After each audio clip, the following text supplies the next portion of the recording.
মৈত্রী। অনুষ্ঠান প্রচারিত হচ্ছে মিডিয়াম ওয়েভে 505 মিটারে অর্থাৎ 594 কিলো হার্টসে। এখন শুনবেন কবি কণ্ঠে। এই অনুষ্ঠানে আজ শুনবেন কবি অমৃতাভ দের কবিতা ও সাক্ষাৎকার। সাক্ষাৎকার গ্রহণে ডক্টর মানস প্রতিম দাস।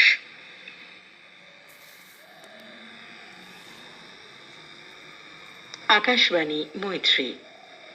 এখন শুনবেন কবি কণ্ঠে।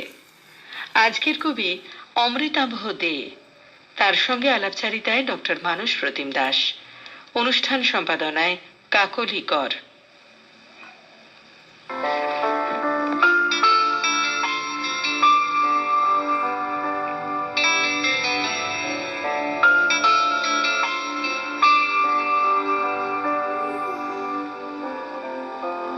নমস্কার শ্রোতা বন্ধুরা, শুরু করছি অনুষ্ঠান কবি কণ্ঠে। এই অনুষ্ঠান প্রত্যেক শনিবার ভারতীয় সময় সকাল 8:30টায় আপনারা শুনতে পান। আজকে আমরা যাকে অতিথি হিসাবে পেয়েছি, সে বা তিনি যেভাবেই বলি না কেন, অমৃতাভ দে। অমৃতাভ আমাকে অনুমতি দিয়েছে, তাই আমি তুমি বলে সম্বোধন করব তাকে। এবং প্রথমেই যেটা করব, তার লেখা একটা কবিতা তার নিজের কণ্ঠে শুনে নেব।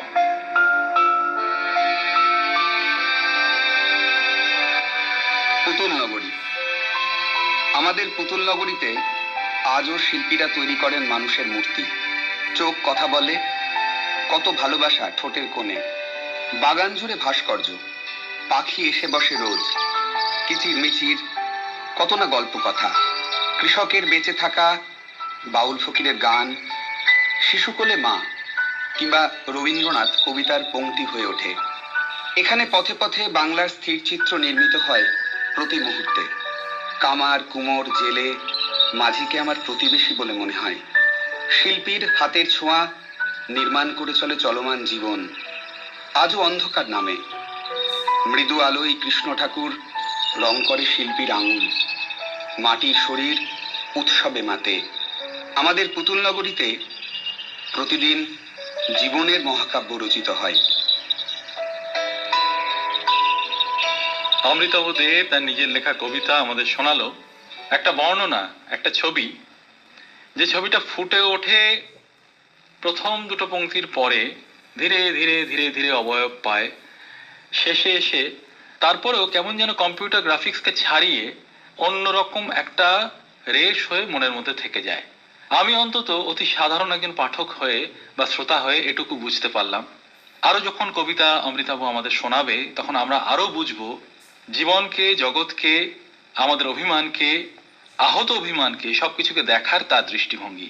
এবার এইরকম অনুষ্ঠানে যেটা সাধারণ নিয়ম, আমরা কবির কাছে জানতে চাইব তার কবিতা লেখা কবে থেকে, কার কার কবিতা পড়ে তার মনে হলো আচ্ছা আমিও তো লিখতে পারি, আমারও তো কিছু বলার আছে, এবং এই রকম ভাবে, এইরকম রীতিতে বলার দরকার আছে, কখনো হয়তো আমার নিজের শৈলী তৈরি হবে।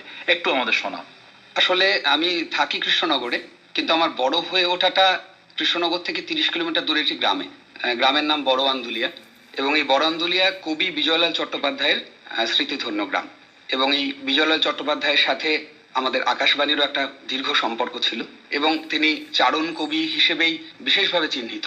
এই বিজয়লাল চট্টোপাধ্যায়ের স্মৃতিধন্য গ্রাম, আমার বাবা তার সান্নিধ্য পেয়েছিলেন খুব কাছ থেকে, এবং আমার বাবা দীর্ঘদিন কবিতা চর্চা করছেন, এখনো করে চলেছেন।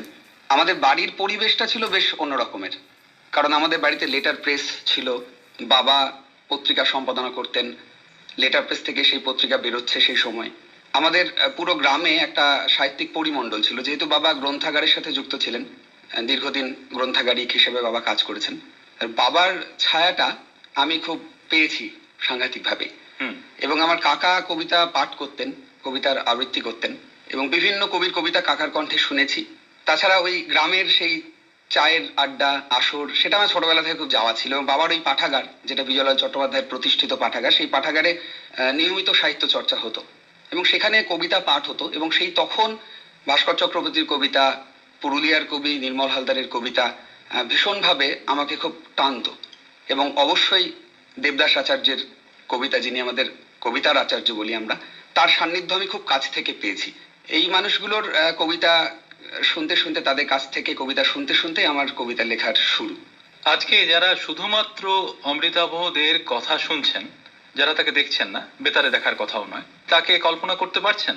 আমার সামনে যিনি বসে আছেন তিনি যা বলছেন তার চেহারাটাও কিন্তু তাই বলছে। সেই লেটার প্রেস, সেই বাবার কবিতা সম্পর্কে ভালোবাসা, কাকার কবিতা পড়া, এলাকার যে মানুষজন তাদেরকে আলাদা করে তুলে ধরা, মাটির প্রতি তার যে ঋণ সেটা স্বীকার করা, এই সবটুকু বলতে বলতে আমার কখনো মনে হচ্ছে না অমৃতাভদের নতুন কিছু বলছে।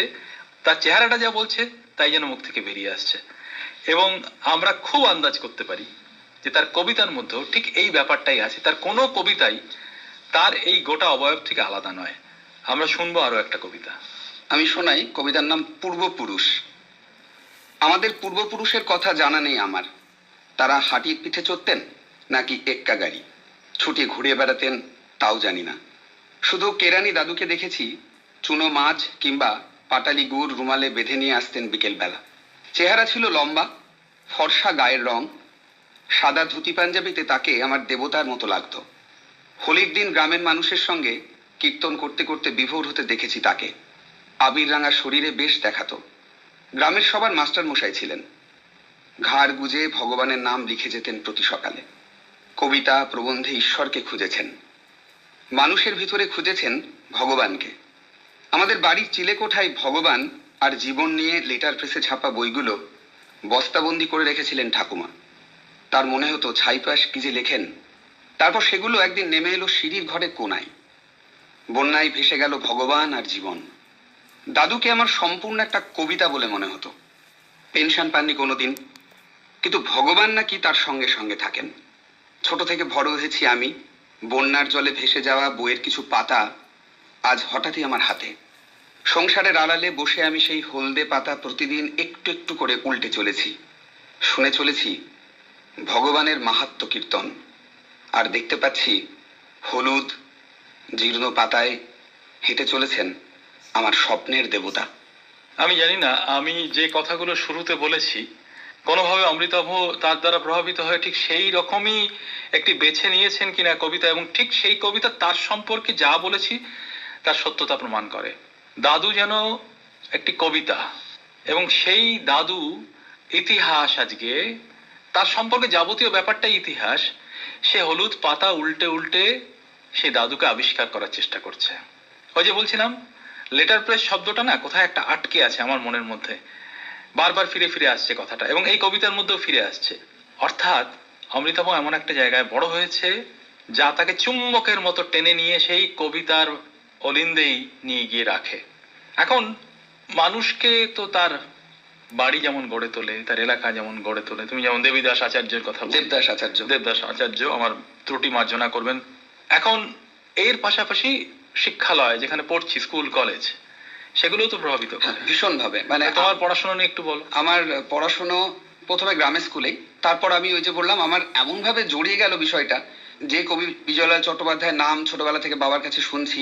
বাবাকে উনি জ্যাঠামশাই বলেই ডাকতেন, মানে বাবা জ্যাঠামশাই বলতেন বলে বিজয়লাল চট্টোপাধ্যায় বাবাকে জ্যাঠামশাই বলতেন। আচ্ছা, তা এটা একটা সাংঘাতিক আমার কাছে পাওয়া। এবার সেই বিজয়লাল এইচএস ইনস্টিটিউটেই আমি উচ্চ মাধ্যমিক পড়তে এলাম, কারণ কৃষ্ণনগরে তার নামাঙ্কিত একটা স্কুল রয়েছে।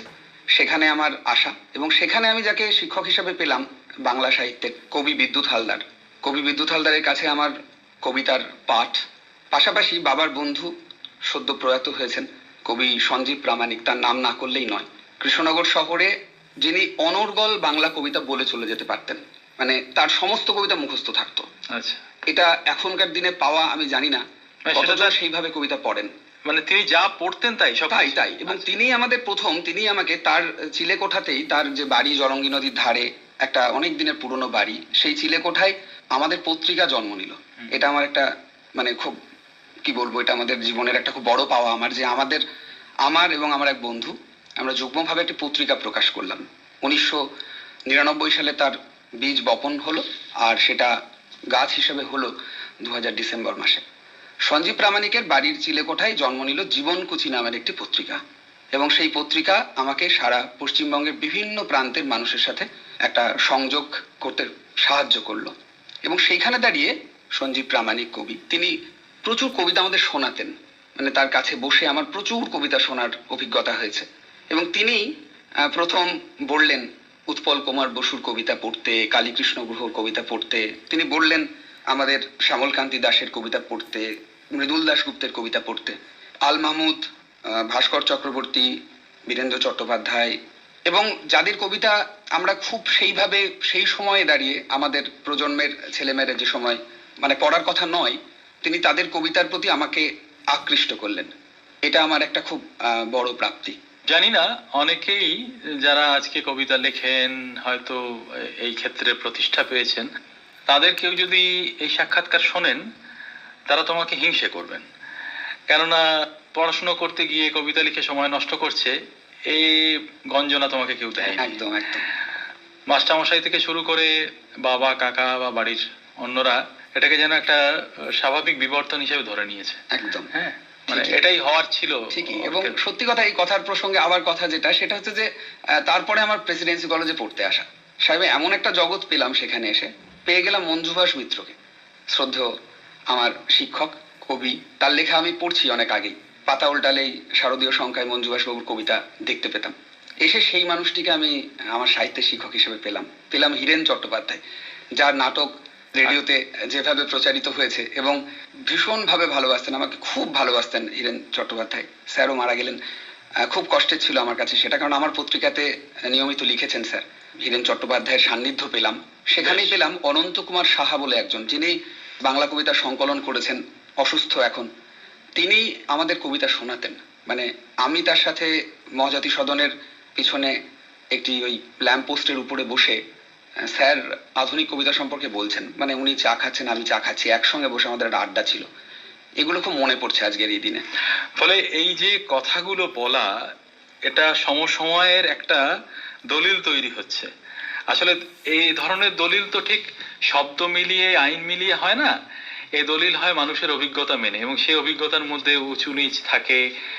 দুজন যখন বলবেন দুজনের আলাদা অভিজ্ঞতা তৈরি হবে, দুটোই দলিল। আজকে অমৃতাভর কাছ থেকে সেরকম একটা পেলাম।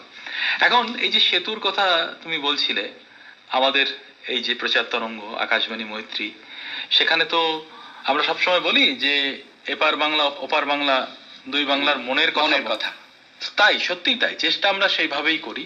এখন বাংলা ভাষায় কবিতা লিখছো, কবিতা পড়ছো, বাংলাদেশের পাঠকের সঙ্গে তোমার যোগাযোগ হবে না এটা অস্বাভাবিক হয়েওছে। এবং তুমি কবিতাও লিখেছো, মানে তাদের জন্য লিখেছো, সবার জন্যই লিখেছো, তারাও পড়েছে, তেমন কিছু অবশ্যই তোমার সংগ্রহে আছে, আমাদের একটু শোনাও। হ্যাঁ, আমার ওপার বাংলায় যাওয়াটাও খুব সুন্দর অভিজ্ঞতা। এবং ওপার বাংলার রাজশাহীতে যাওয়ার পরে আমার ওপার বাংলার প্রচুর বন্ধু হলো। এবং আমার সত্যি কথা বলতে কি, সুভাষ মুখোপাধ্যায়ের একটা গ্রন্থ আছে আমার বাংলা বলে, এই আমার বাংলা বইটি আমার জীবনে ভীষণভাবে প্রভাব ফেলেছে। এই আমার বাংলা পড়তে পড়তে আর যখন আমি ওপার বাংলায় যাচ্ছি, তখন আমি সেই পাতাগুলো যেন উল্টাচ্ছি। সারারপুল, ভেড়ামারা, এই পদ্মা পার হচ্ছি যখন, পদ্মার সেতু, তারপরে জন্ম নেয়া কবিতা। আমি এপার ওপার শিরোনামে একটি কবিতা শোনাই। বেশ।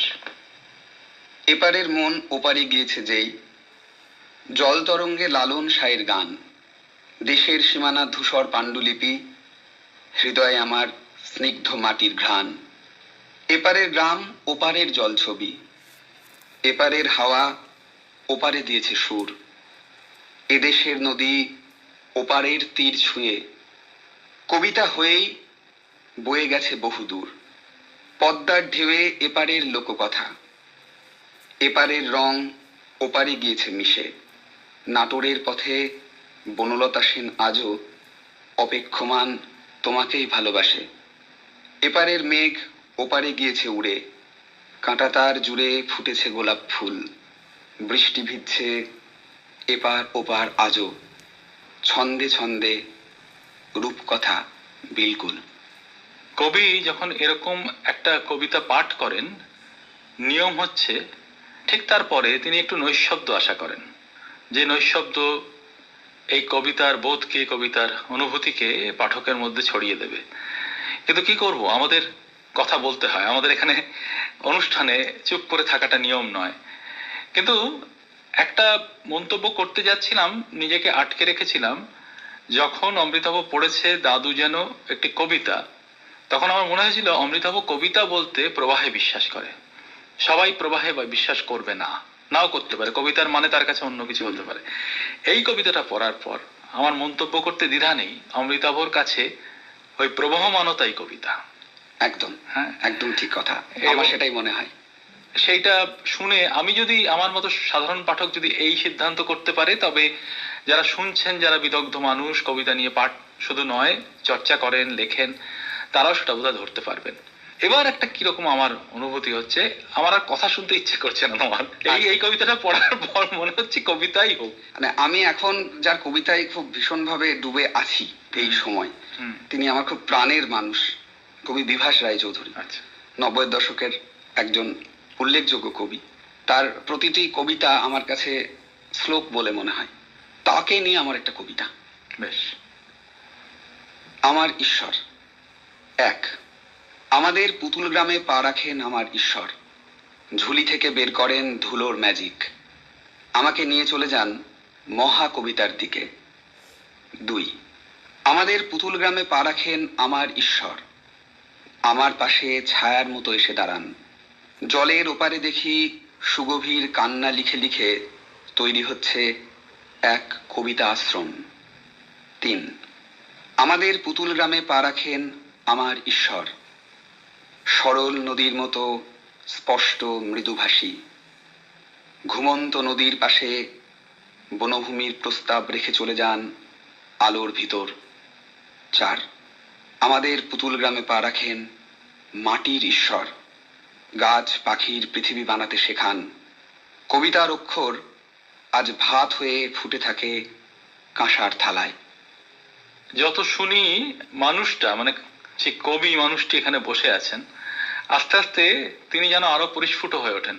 তিনি কিভাবে চুল আঁচড়েছেন, তিনি কোন জামা পরে এসেছেন সেটা বড় কথা হয় না, তার অন্তরটা আরো স্পষ্ট হয়ে ওঠে যেন। তো আমাদের হাতে তো বোধহয় আর খুব বেশি সময় নেই। এই সময়ের একটা কবিতা শোনাই। হ্যাঁ। মানে যে অসুখের মধ্যে দিয়ে আমরা যাচ্ছি, আমার ওই সময়ের লেখা বেশ কিছু কবিতা নিয়ে একটি সংকলন হয়েছে। হুম। তার নামটাও আমি রেখেছি বহুদূর হেঁটে যাব, অসুখের ক্ষত একদিন মুছে যাবে। মানে যে সময়ের মধ্যে দিয়ে আমরা যাচ্ছি, একে একে অনেক প্রিয়জনকে হারালাম, হুম, যার নামটি এই মুহূর্তে করতেই হয়, যিনি আমার অন্যতম প্রাণসত্তা। তিনি হচ্ছেন প্রাবন্ধিক সুধীর চক্রবর্তী। তার মৃত্যুর পর আকাশবাণীর শ্রদ্ধা জ্ঞাপন অনুষ্ঠান মুগ্ধ করেছে আমাদের সকলকেই। তিনি আমার কবিতায় কবিতার উত্তর বলে একটি কবিতার আলোচনার একটি গ্রন্থ আমি লিখেছিলাম 10 জন কবিকে নিয়ে, আমার খুব ভালো লাগা। তার ভূমিকা লিখেছিলেন উনি, এবং সেটি আমার জীবনের একটা পরম প্রাপ্তি, একটা দীর্ঘ ভূমিকা উনি লিখে দিয়েছিলেন আমার সেই বইয়ের। তাকে হারানো নিয়ে আমার একটি কবিতা আছে, সেটি শোনাবো। আর এই সময়ের কবিতাটি আগে একটু শুনিয়ে নিই। অসুখ। আমরা সবাই বিপদের মুখোমুখি, আমরা সবাই ভয়ে ভয়ে আছি রোজ। পৃথিবীর আজ ভীষণ অসুখ দেখে অসহায় মন চাইছে আলোর খোঁজ। অসহায় আমি, অসহায় ছিল ওরা, লজ্জায় আজও মাথা নত হয়ে যায়।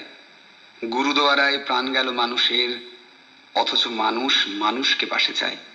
আমরা সবাই ধ্বংসের মুখোমুখি, এ সময় বুঝি চলবে রক্তপাত। কে দেখাবে পথ, কে বলবে আমি আছি? পৃথিবী চাইছে স্নেহময় দুটি হাত, হাতের মুঠোয় উষ্ণতাটুকু থাক, হাতের মুঠোয় ভালোবাসাটুকু রেখো। ছোট্ট মেয়েটি রঙিন পৃথিবী আঁকে, অসুখের ক্ষত মুছে যাবে ঠিক দেখো, অসুখের ক্ষত মুছে যাবে ঠিক দেখো। সুধীর চক্রবর্তী প্রয়াত হয়েছেন। দূরত্ব। তোমার আমার দূরত্ব আজ এক পৃথিবী, শব্দেরা সব এদিক ওদিক ঘরের কোণে। তোমার আমার দূরত্ব আজ মাইল মাইল, পাণ্ডুলিপি বুকের ভেতর সঙ্গোপনে। আমার তোমার দূরত্ব ঠিক দ্বীপের মতো, একলা থাকা, একলা জীবন, নির্জনতা। নির্জনতায় মৌন থাকি আমরা দুজন, নির্জনতায় ভাসতে থাকে সেসব কথা। তোমার আমার দূরত্ব আজ এক পৃথিবী, তোমার আমার দূরত্ব আজ ঢেউয়ের মতো। লক্ষ যোজন দূরত্ব আজ পরস্পরের, দূরত্ব ঠিক বুকের ভেতর একটা ক্ষত। এই ক্ষত যদি থাকে, সে ক্ষতটাই বড় আদরের। অমৃতাভ যদি সুখ না দিয়ে আমাদের ক্ষত দিয়ে যান, সে ক্ষতটাকেই আমরা আগলে রাখবো, কেননা সে ক্ষতই বহু জিনিসের কথা মনে করাবে। আজকে কবি অমৃতাভ দে যেভাবে বিভিন্ন সময়ের বিভিন্ন ভাবনার কবিতা আমাদের সামনে পড়ে শোনালো, আমরা তো একটা রেশ ধরে রাখলাম। শ্রোতা বন্ধুরা কেমন রাখলেন সেটা নিশ্চয়ই জানাবেন আপনারা। তো সময় তো একেবারেই নেই, আজকে শেষ করতে হচ্ছে কবি কণ্ঠে। কবিকে ধন্যবাদ জানানো যায় কিনা আমি জানি না, এই রীতিতে আমি অভ্যস্ত নই। আমি শুধু বলবো যে অমৃতাভ, তোমার কবিতা আমাদের খুব ভালো লাগলো। আমার বিশ্বাস যারা শুনছেন তাদের সবার ভালো লাগলো। খুব ভালো থেকো তুমি। আমারও খুব ভালো লাগলো কবি কণ্ঠে এই অনুষ্ঠানে এসে। মৈত্রীর সকল শ্রোতা বন্ধুদের আমার ভালোবাসা এবং শুভেচ্ছা। সবাই ভালো থাকবেন। এই অসুখের ক্ষত নিশ্চয়ই মুছে যাবে একদিন।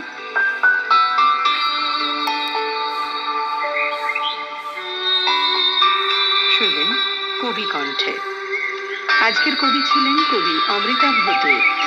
আলাপচারিতায় ছিলেন ডক্টর মানস প্রতিম দাস। অনুষ্ঠান সম্পাদনায় কাকলি কর।